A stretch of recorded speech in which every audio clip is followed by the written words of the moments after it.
خبر شامل کرتے ہیں اسلام آباد سے۔ رانا ثناءاللہ کا کہنا ہے کہ یونان کشتی حادثے میں جاں بحق پاکستانیوں کی تعداد 350 ہے۔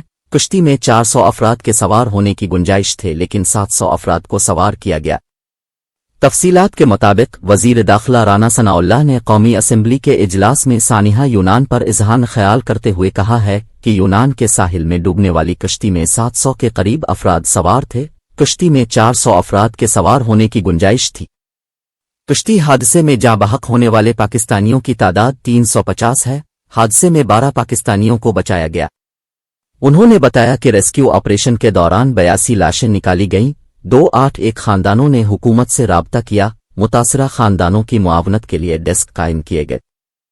ڈی این اے کے 193 سیمپلر حاصل کیے گئے۔ وزیر اعظم نے معاملے پر کمیٹی تشکیل دی۔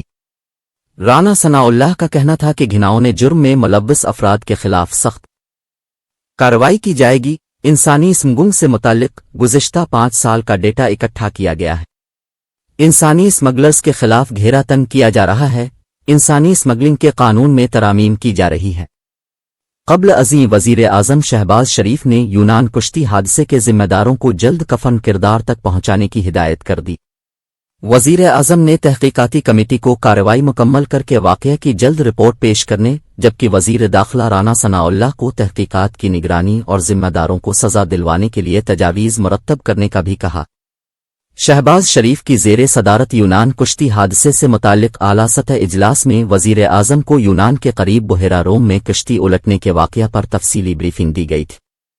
شہباز شریف نے برہمی کا اظہار کرتے ہوئے کہا کہ انسانی اسمگلنگ کی کارروائیاں کیوں نہ روکی گئیں، انتظامیہ نے ملوث اسمگلرز اور ایجنٹس کی کارروائیوں کا بروقت نوٹس کیوں نہ لیا۔